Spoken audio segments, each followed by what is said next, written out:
Um, I have personally been involved in marching and working for voting rights since I was like 9 years old. And I have seen different ebbs and flows of access to the ballot for African Americans. We are definitely in a time when it's a real struggle to make sure that people have an opportunity to access the vote. I think the 90s, perhaps we saw some real progress, past the Motor Voter, National Voter Registration Act. We saw expansions of African American representatives in our state legislatures in in the Congress. And right now there's a tremendous interest. Of course, there's a tremendous growing activity in terms of people of color, really embracing their role in democracy. But we also see a lot of pushback and a lot of red herrings, a lot of false narratives being perpetrated about people of color in particular being really actively engaged in the democratic process.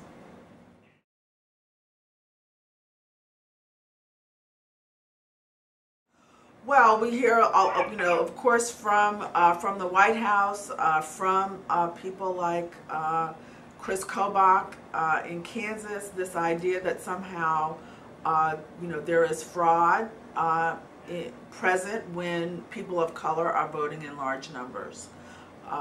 And that narrative, is something that's recurred again in this current electoral process when you had African American candidates running at the top post in Georgia and Florida, and the effort to make every vote count. So we've been working throughout my tenure here at the ACLU to make sure that the barriers come down for people of color trying to exercise their sacred constitutional right to vote. There are many things that if you are a middle class, comfortable, suburban white person, that may not be a barrier for you. Even something that seems neutral on its face, like voter ID, having a photo ID, we know that disproportionately affects people of color because of the history of our country. People of color tend to be lower income, especially African American and Hispanic Americans tend to be lower income. If you don't own a car, you don't need a driver's license. And so, a voter regulation that assumes that everyone has a driver's license disproportionately has a negative effect on lower income people in terms of their access to the ballot. It's been compared to a poll tax, which I think is a fair comparison. This is a hurdle that people have to go through that's outside of what they need to do to live their daily lives. Issues around, I think one of the things that you've seen, we've seen, and we've challenged also, what happens when people move. So the law requires that if people move within the county, they are, essentially given an opportunity to correct their address, so their addresses are updated. That's not what happened in Georgia. People got notices. Tens of thousands of people who move within their county got notices that said, you have to fill out this very long and complicated form or else you are no longer registered to vote. We're concerned that created a lot of confusion in this election. We had a settlement with the Secretary of State's office in Georgia, where we were assured that people who moved within the county would be fully restored as eligible voters. And we're concerned that may not have happened based on the amount of confusion that happened during this election period.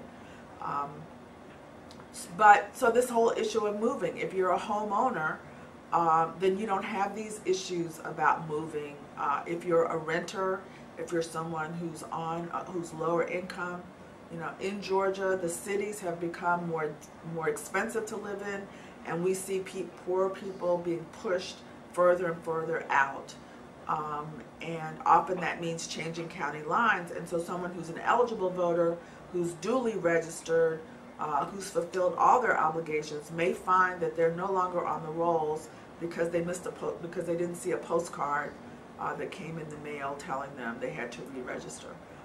So these are some of the things that seem neutral. Again, if you're a middle-class person, homeowner, white-collar job, you know, there are a lot of things that seem to you that these are not prejudiced, that this is not discriminatory. But if you're a low-income person of color, a younger person, someone who punches a time clock, many of these, you know, sort of middle-class standards are more difficult for you to meet and have a negative effect on your ability to maintain your role in our democracy.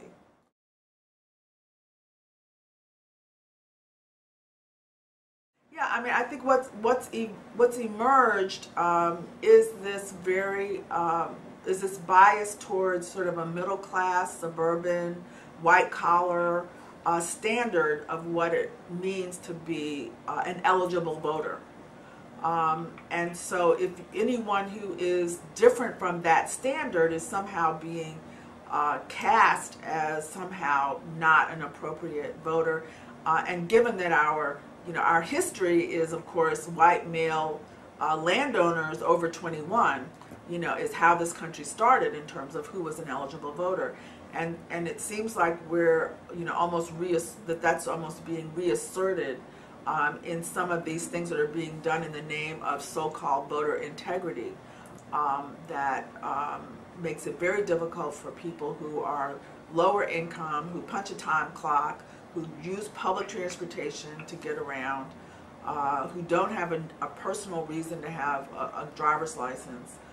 Makes it very difficult for them to maintain their eligibility, I should say, maintain their registration status. They are eligible voters, and yet there are all of these barriers for eligible voters to maintain their status as registered voters.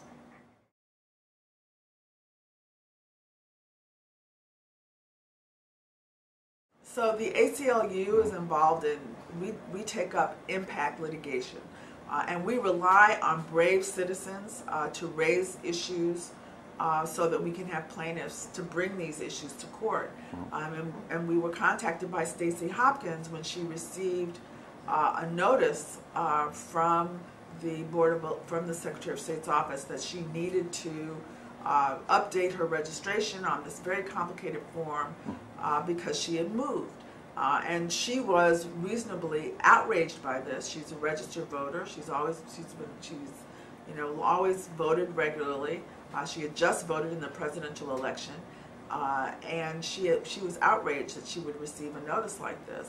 And so she brought it to the ACLU, and we represented her and on behalf of and challenged this practice.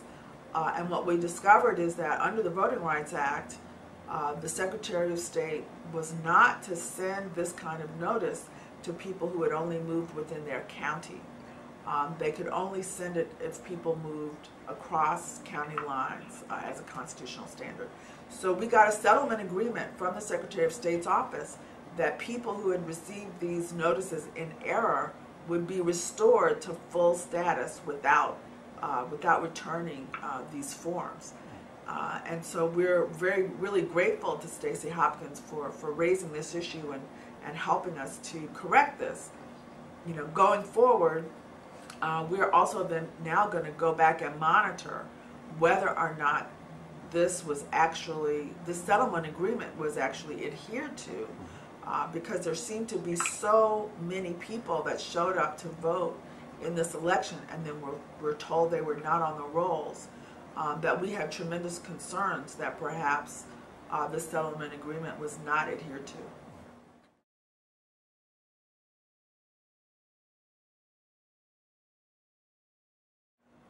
Well, the combination of actions that have been taken by the Secretary of State's office in Georgia over the years has essentially shifted the burden of proof to duly registered eligible voters to maintain their registration. So the burden of proof has been shifted to duly eligible voters, people who are duly registered. The burden has shifted to them to almost have internal vigilance to maintain their registration. My own board chair was remodeling her home. She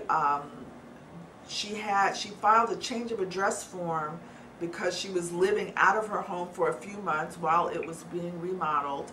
And she received a notice saying that she would be placed on inactive voter status because of this change of address form. So people have to be, this is not how people expect this system to work. I think they have a right to expect that if they are Georgia citizens, they are duly registered, they've presented and done everything that the state asked them to do in order to be registered, that they should not have to fight to stay on the rolls. They have to do as much to stay on the rolls as they did to get registered in the first place. And I don't think it's benign, and it clearly has, we repeatedly have said, this has a disproportionate effect on lower income people, on young people, on people of color, and yet it persists. At the same time, the people who have raised these issues of people voting inappropriately can barely come up with a dozen instances where this happens. And even Chris Kobach in Kansas, who had enforcement authority, I think could find about 8 people in Kansas, and some of them were people who maintained 2 residences, and just voted in error. And so the number of people who are tens of thousands in our suit alone who are affected by these kinds of practices far outweighs exponentially any individuals that can be found to have done this intentionally.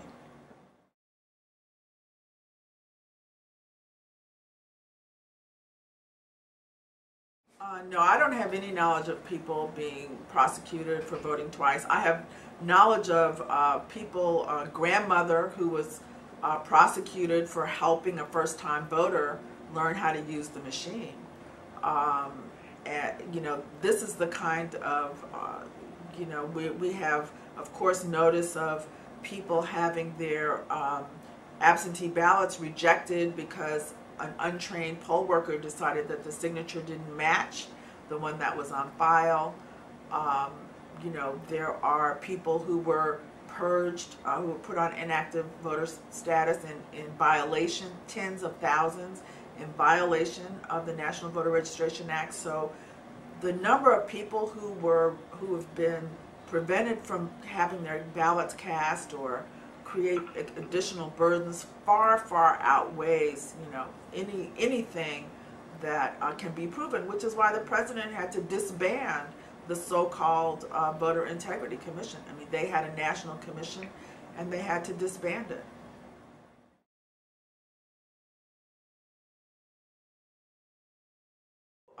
So what we see is that these kinds of actions that push eligible voters off the rolls happen disproportionately in communities of color.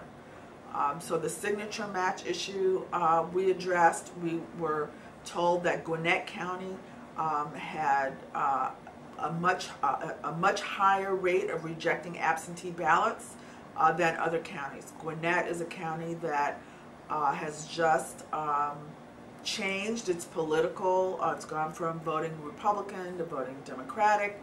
Its population has gone from being a white flight suburb to being one of the most diverse suburbs and school systems in the state of Georgia. And so as that has happened, we've seen in this election, there was an incredible rejection rate of absentee ballots. And the reason given for some of them had to do with a signature match. So we took that to federal court and prevailed not only in the federal district court, but also when the Secretary of State appealed to the 11th Circuit.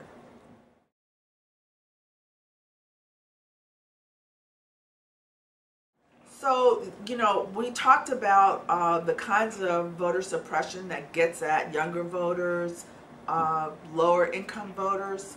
But the other thing we see is the voter suppression that disrupts the voting of middle-class black homeowners.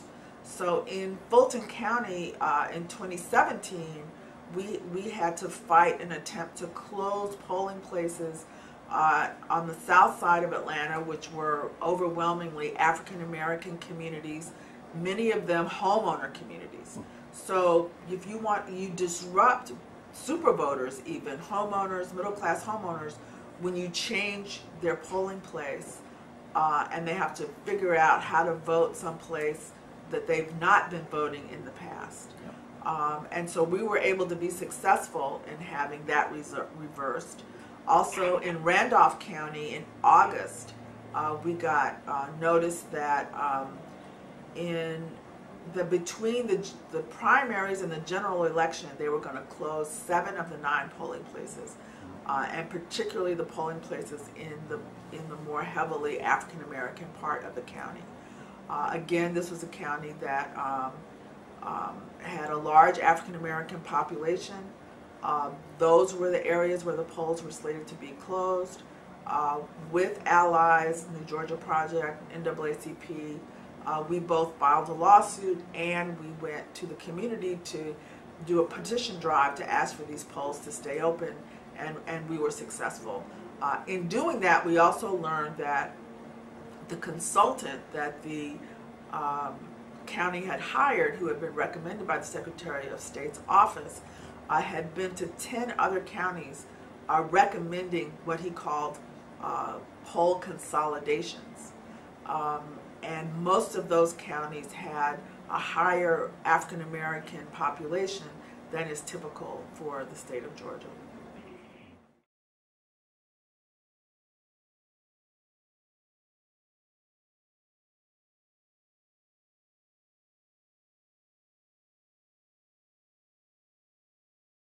Well, I can't say about anyone's intent. What I can say is that that the effect and the impact of how Georgia has been maintaining the election system has resulted in every tool in the voter suppression toolkit being in play in Georgia, from gerrymandering to poll closing to purging voters from the rolls, to enforcing voter ID. Every strategy that has been identified as a voter suppression strategy we see in play in Georgia.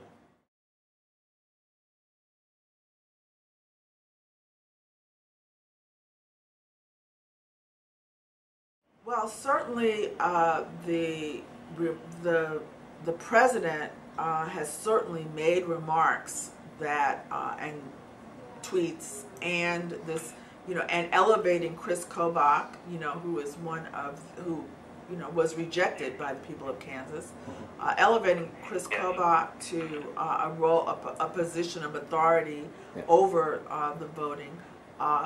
Chris Kobach and this so-called voter commission actually requested, they were going to do a national database, and they were requesting the voter rolls from every single state in the country to enforce this so-called exact match process. Fortunately, many states resisted it. Eventually it had to be disbanded. But certainly, from the White House, this kind of misinformation about what's happening in our electoral system has certainly been co-signed by the White House and continuing to be perpetrated by the White House, that somehow people who are insisting on having a fair opportunity to vote are being labeled as somehow trying to rig the system.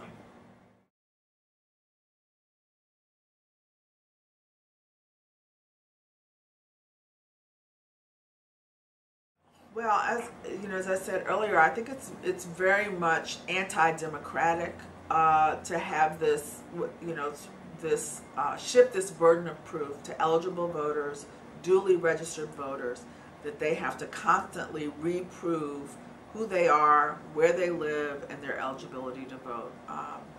That is something that has certainly changed in terms of what I think has been the practice, and what people, the sort of expectation that people had, that once they prove that they are an eligible voter, they go through, you know, the process of filling out their voter registration, that they should be on the rolls.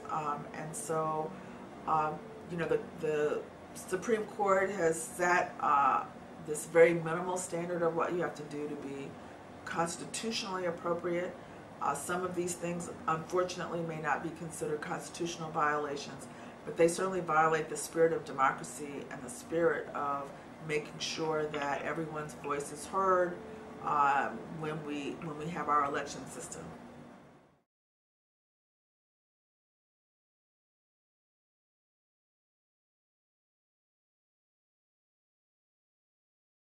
Well, I have to say that I think as an advocate for democracy and the Constitution, that people, the burden of proof should not be on the citizen once they have fulfilled their responsibility to present themselves as eligible voters and duly register. Then, you know, then there should be a presumption that they are allowed to stay on the rolls. I don't think that's been the position of the Secretary of State, not, you know, for the last 16 years in the state of Georgia.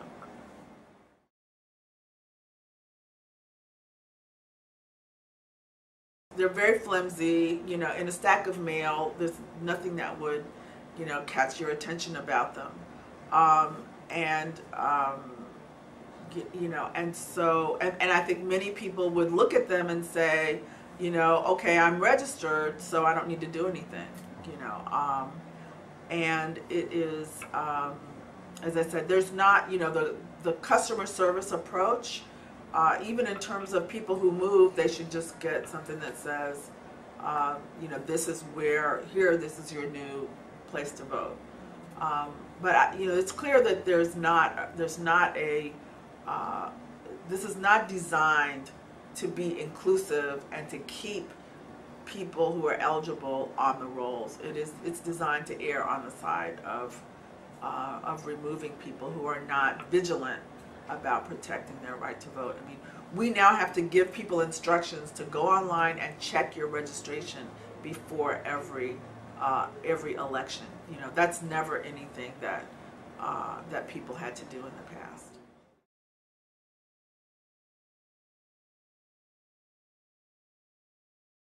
Well, our impression is that there was a lot of confusion at the polls on election day, and there are many anecdotes of people who showed up in what they thought was their appropriate polling place, only to be told they weren't on the rolls, including the son of a friend of mine who's always voted at his parents' residence, you know, since he registered.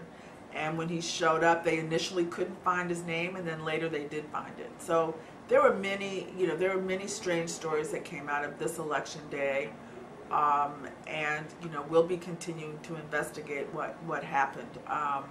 But you know, Georgia did not, whether for all sorts of reasons, we've got to invest in making sure that our elections are have the appearance of fairness and are actually fair, that we have the appropriate equipment, and that people have, and that people who are registered to vote are able to stay on the rolls and continue to participate in our democracy.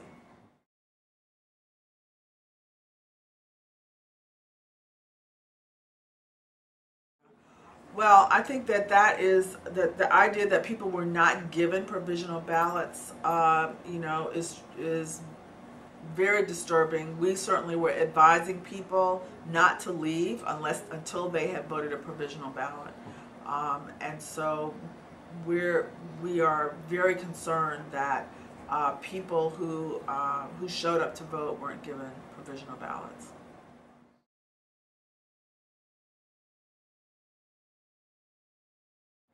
We'll be working with civic organizations to, you know, to unpack, you know, what were the tactics that were in use in this election, and how can, either through litigation or through, you know, civic engagement, how we can do as much as possible to repair that situation. Also in Georgia,